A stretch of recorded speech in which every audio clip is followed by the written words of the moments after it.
si Alassane Ouattara avait respecté les lois de la Côte d'Ivoire, avait même eu l'intelligence de respecter ses propres mots, on aurait dit, nous avons face à nous un criminel politique, mais un criminel politique responsable. Est-ce que vous pouvez répondre aux questions sans malheureusement, sans trop employer de propos outrageants, ce que nous avons respectueux de l'institution tout de même. Non, mais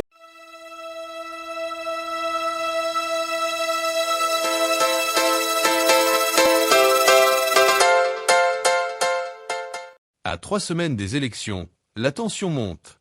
Dans une sortie remarquée, Gbon Koulibaly, fils de feu Mamadou Gbon, exprime sa colère, répond directement au président Alassane Ouattara et fait de graves révélations. Suivons ensemble. Alassane Ouattara, le discours du 29 juillet 2025 où il annonçait être candidat à nouveau pour un 4e mandat. Ce jour-là, Guillaume, Alassane Dramane Ouattara ne s'est pas adressé à la nation. Il ne s'est pas adressé aux Ivoiriens. Il a fait un monologue autocratique. Il essayait de justifier, de se convaincre lui-même de sa forfaiture. Il essayait de se convaincre lui-même qu'il pouvait briguer encore une fois à notre chère Côte d'Ivoire un 4e mandat. C'est normal, n'est-ce pas, que un chef rebelle estime que sans lui à la tête de la Côte d'Ivoire, il n'y a plus de stabilité en Côte d'Ivoire. Ses arguments sont... Il est resté fidèle à lui-même. Lorsque la Côte d'Ivoire connaît le phénomène qui est Alassane Dramane Ouattara, qui pendant longtemps a essayé de déstabiliser la Côte d'Ivoire avec Guy Robert. Mais il n'y a jamais eu de preuves par rapport à toutes ces allégations. Mais je veux dire que même... Il n'y a jamais eu de preuves. Même avec le président du GPS, Guillaume Soro, il a fait croire qu'il ne connaissait pas Chérif Ousmane, qu'il ne connaissait pas ci et ça, mais les preuves sont là. Je veux dire qu'avec lui, avec un manipulateur, il n'y a jamais de preuves. Donc, il a essayé de déstabiliser la Côte d'Ivoire à plusieurs reprises, jusqu'à en 2011. Des milliers de morts en Côte d'Ivoire. Des milliers de familles victimes d'Alassane Dramane Ouattara et de son système. Mais lorsqu'un président... Et donc, aujourd'hui, lorsque ce monsieur-là dit qu'il est celui-là qui pourrait garantir une certaine stabilité en Côte d'Ivoire, on le comprend. Le président Laurent Gbagbo n'a jamais essayé de déstabiliser la Côte d'Ivoire, n'a jamais formé de rebelles ni quoi que ce soit. Il n'a jamais endoctriné une partie de la population, n'a jamais transformé des chasseurs qui sont à la base des dozos en rebelles. Le président Tidjane Thiam encore moins. Et donc, je pense que dans le background de ces deux personnalités politiques, il n'y a pas de rébellion. Du coup, s'il quitte le pouvoir aujourd'hui et que c'est le président Laurent Gbagbo ou encore le président Tidjane Thiam ou encore un autre visage plus jeune qui prend la tête de la Côte d'Ivoire, la seule instabilité qui pourra se faire sentir, c'est les milices d'Alassane Dramane Ouattara et de son clan. Mais lorsqu'un président s'inquiète tout de même des enjeux sécuritaires du pays qu'il dirige, est-ce que ce président ne devrait-il pas être à féliciter? Oui, parce que vous voulez dire que c'est un acte de responsabilité. Mais ça se justifie aussi au vu de ses motivations. La responsabilité ici, c'est déjà de tenir parole. Lorsque toi, un grand-père, tu te pointes devant toute une assemblée pour dire que tu ne feras pas de 3e mandat. Il a violé même la mémoire du président Félix Houphouët-Boigny. Je veux dire que celui dont le nom est dans le parti politique Rassemblement des Houphouëtistes, etc.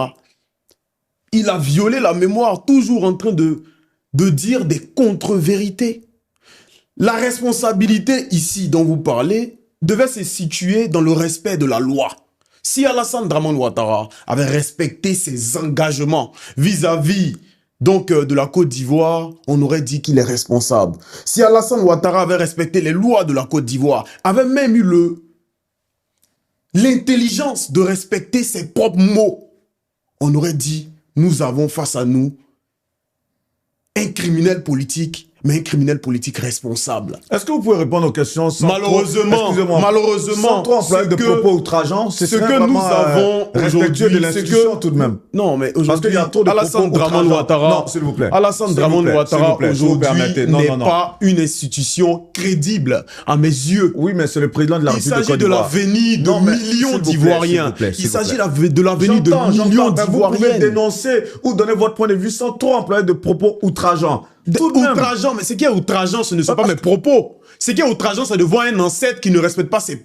Mais qu'est-ce que nous, les générations... Vous voudrez bien faire passer votre message, vous voudrez bien répondre aux questions, mais tout de même, ayez le ton quand même un peu à propos. Pas de propos outrageants, s'il vous plaît. Ce qui est outrageant, ce ne sont pas mes propos. Je comprends que ce qui est outrageant, que la situation puisse vous ulcérer, mais vous pouvez le dire autrement. Je vous le dis et je vous le répète, Monsieur Guillaume, il y a des temps pour des tempéraments modérés, ok? Et il y a des temps pour des tempéraments durs.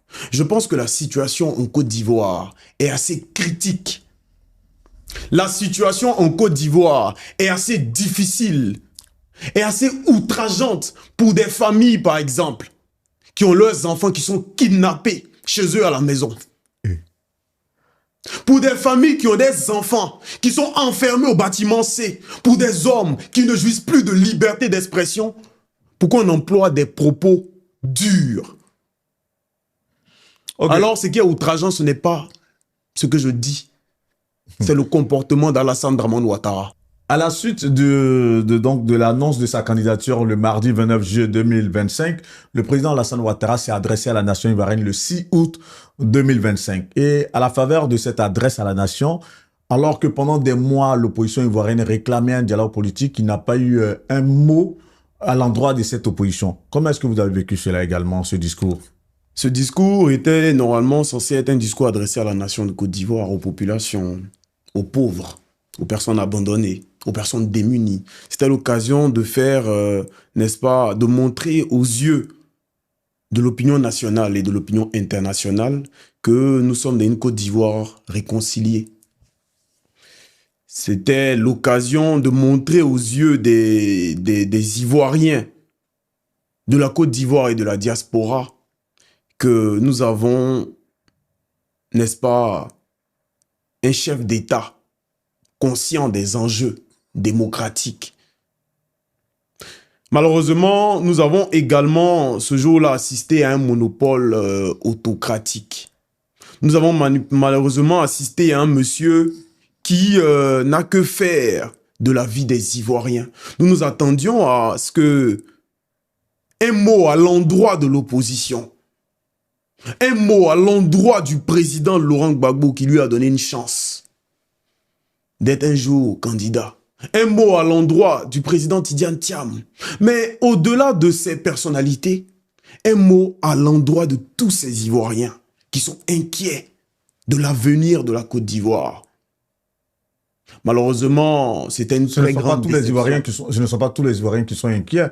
Il y a une partie de la population qui, elle, est beaucoup plus calme. Elle estime que tout va bien se passer.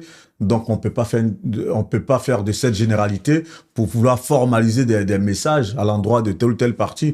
On prend un peu, je veux dire, le ratio qui, en somme, ne s'inquiète pas de la suite des événements. Oui, mais en fait, vous devez comprendre que c'est logique, hein, qu'un clan décide de ne pas montrer d'inquiétude.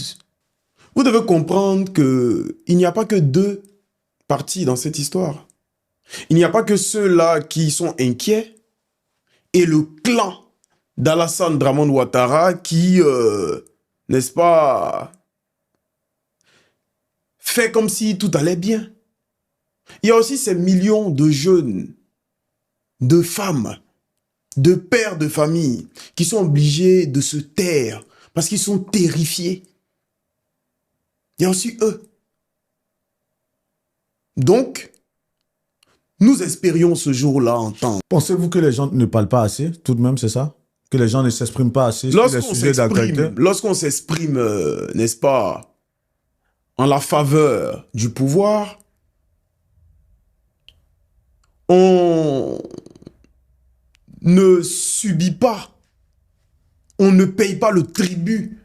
Lorsqu'on insulte le président Laurent Gbagbo, lorsqu'un monsieur là, Est-ce que vous suivez les émissions de débat sur les chaînes de télévision en Côte d'Ivoire? Un monsieur ici à Paris dit, par exemple, que il a été auteur de plusieurs crimes pendant la crise pour le compte d'Alassane Dramane Ouattara et qu'il a coupé, sectionné des tendons. Ça, ce sont des cas isolés. Non, ce ne sont pas des cas isolés. Est-ce que vous suivez les débats? Vous m'avez posé une question, est-ce que je peux parler? Ok, allez-y. Il ne subit pas ce monsieur. Aujourd'hui, notre frère Koukounion Christ Yvon est en Finlande. Il est poursuivi, il est traqué. Mais ce monsieur qui a sectionné des tendons, qu'est-ce qu'il vit aujourd'hui? Il y a une petite sanction au niveau de, comment dire, du parti, mais après, tout est rentré dans l'ordre. Il y a un jeune homme aujourd'hui en Côte d'Ivoire qui a écopé de 5 années de prison. Pendant que d'autres personnes ont dit qu'on aurait dû faire au président Laurent Gbagbo ce qu'on a fait à Guéhi Robert. Je veux dire que c'est véritablement sous nos yeux. Il y a des gens qui s'expriment en Côte d'Ivoire qui ne sont malheureusement pas chargés avec la même énergie quand ils s'adressent au pouvoir, quand ils encensent le pouvoir, ou quand ils s'attaquent l'opposition. Mais lorsque des personnes, des opposants décident de s'exprimer, ils sont traqués, ils sont arrêtés, ils sont martyrisés, ils sont emprisonnés. Je comprends que vous reliviez... Est-ce que je regarde des chaînes télévisées, vous m'avez dit? De quoi vous parlez? Voilà. Je comprends que vous releviez toutes ces disparités, mais lorsqu'on voit sur des chaînes de débat, que ce soit NCI ou Live TV, on voit des personnes qui portent des voix contraires à ces personnes-là qui sont invitées sur ces plateaux. Donc la parole est libérée. Moi, je prends le cas, par exemple, d'un jeune docteur comme docteur Deroux. Je prends d'autres qui portent un peu la voix de l'opposition, bien des voix contraires, qui formulent de vraies critiques, de véritables observations qui vont à l'encontre de ce qui se fait en Côte d'Ivoire. Mais ces personnes-là ne sont pas arrêtées. Pourquoi est-ce que le ministre de l'Intérieur, Lida Kouassi, pourquoi est-ce qu'il est en prison? Moi, je suis pas dans le secret de l'instruction judiciaire. Justement, qu'est-ce qu'il a dit? Il s'est exprimé. Il a juste dit quelque chose de très simple. Il a été emprisonné. Tout simplement. L'un des leurs... Vous avez pu accéder au dossier judiciaire pour voir vraiment ce qu'on lui reproche véritablement. Mais lorsqu'une justice est instrumentalisée, je pense que les charges peuvent changer. Mais 2025 n'est pas 2020. La Côte d'Ivoire aura une nouvelle histoire en 2025. Rassurez-vous sur ce point, 2025 n'a jamais et ne sera jamais 2020. Je l'entends bien. Justement, comment est-ce que vous avez vécu le 8 septembre 2025 lorsque le Conseil constitutionnel, voilà, date à laquelle le Conseil constitutionnel a donné la liste des candidats pour l'élection présidentielle de 2025? Comment est-ce que vous avez vécu? Mais je l'ai vécu comme des millions d'Ivoiriens. Je pense que comme sans surprise. Je n'ai pas vu une institution crédible s'exprimer. Pas du tout. Et j'ai le ministre de la Communication, Amadou Koulibaly, qui se fait aujourd'hui le porte-parole d'un pouvoir aux abois. Il se fait pas le porte-parole, il est le porte-parole. Bon, il est le porte-parole aujourd'hui d'un pouvoir aux abois. Donc, qui s'est permis de dire que tous ceux qui contesteront la décision du Conseil constitutionnel subiront le coup de la justice. Belle phrase. Mais il a commis une erreur, c'est qu'il a oublié de dire que tous ceux qui contesteront la décision du Conseil constitutionnel aux ordres subiront le coup de la justice aux ordres. S'il avait dit ça, ça allait être beaucoup plus clair dans l'esprit de tout le monde. Parce que nous n'avons pas vu un conseil, une institution crédible s'exprimer. Nous avons vu un bras du régime s'exprimer. C'est vrai qu'en Côte d'Ivoire, dans nos écoles politiques actuelles, on n'enseigne pas la loyauté. C'est pour ça que certaines personnes sur certains plateaux se permettent de dénigrer d'autres personnes qui mènent le même combat qu'eux. Mais je pense que même si Alassane Dramane Ouattara lui-même ne fait pas preuve de loyauté pour des personnes comme Amadou Gon Koulibaly et qui malheureusement les sacrifie sur l'autel d'un troisième mandat, je pense que Chantal Camara, elle, a eu la sagesse de ne pas offenser celui qui se prend pour un dieu roi. Donc, de montrer sa loyauté à celui-là qu'il a nommé. Et donc, comme des centaines d'Ivoiriens, je n'ai pas été surpris de voir l'histoire donc encore se répéter. Une CEI aux ordres, un conseil constitutionnel aux ordres. Mais qui est-ce que... J'ai discuté avec une journaliste de France 24, si je peux me permettre d'évoquer. Avec plaisir. Ce sujet-là, une Sénégalaise dont je pouvais taire le nom, mais elle est connue. On en a parlé. Mais ça n'a surpris personne. On s'attendait tous à cela. Mais par contre, de voir que Vincent Taubirier ne soit pas sur la liste électorale, sur la liste des candidats, de voir Assalé Tiemoko qui n'est pas sur la liste des candidats, ça a un peu gêné. Mais comme on dit, aucun hold-up n'est parfait. Mais ce qui m'a le plus dérangé dans cette histoire avec Chantal Camara, elle est guinéenne, je pense. C'est qui m'a le plus... non, Alassane Ouattara est burkinabé, Chantal Camara est guinéenne. Et donc, normalement, des étrangers qui travaillent ensemble. Ce sont des mais comme je disais, monsieur Guillaume, comme je disais, mais c'est un fait. Un monsieur qui a fait ses études... Mais Alassane Dramane Ouattara, il est né où? Monsieur le journaliste. Où est-ce qu'il est né? Où est-ce qu'il a fait ses études? Il a travaillé au FMI en tant que quoi? Dites-le. C'est un burkinabé. Pourquoi est-ce que les gens ont du mal à pointer, appeler un chat un chat? Un voleur est un voleur, un menteur l'est également. C'est un menteur. Et donc, nous avons, n'est-ce pas, un conseil constitutionnel dirigé par un bras du régime qui est Chantal Camara, qui, elle, est guinéenne, qui insulte la conscience collective ivoirienne.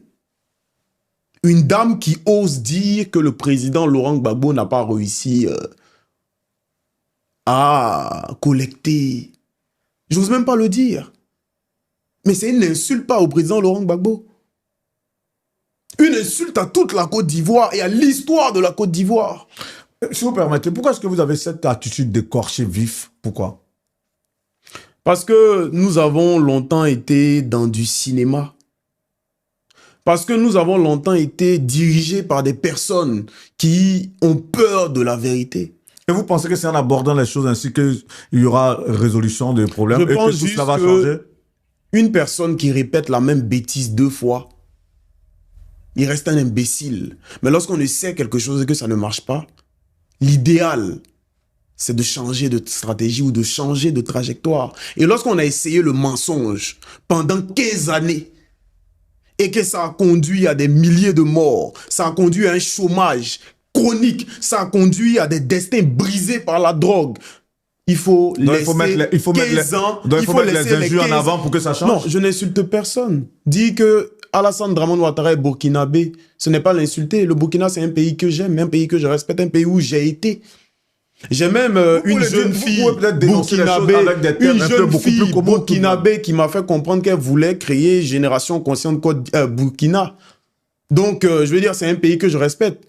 Dire qu'Alassane Dramane Ouattara est burkinabé, ce n'est pas l'injurier. Dire que Chantal Camara est guinéenne, ce n'est pas l'injurier. Dire que Alassane Dramane Ouattara est un dictateur, c'est un qualificatif. Monsieur Vergès, lorsque nous sommes dans un État où on fait une façade de démocratie, c'est bien, c'est une façade de démocratie. Mais la façade n'est pas la démocratie. Lorsque nous sommes dans un État où on muselle le peuple, un État où on écarte de façon arbitraire des opposants plus forts que nous, plus populaires que nous, on ne fait pas place à la démocratie. C'est la démocrature. Donc c'est la dictature déguisée en démocratie. Je pense que l'idéal, monsieur Vergès, c'est que aujourd'hui, à cette ère où nous sommes, l'idéal c'est de laisser 15 ans de mensonges pour des années de vérité. C'est ce que moi, l'ancien Gon Coulibaly, je pense.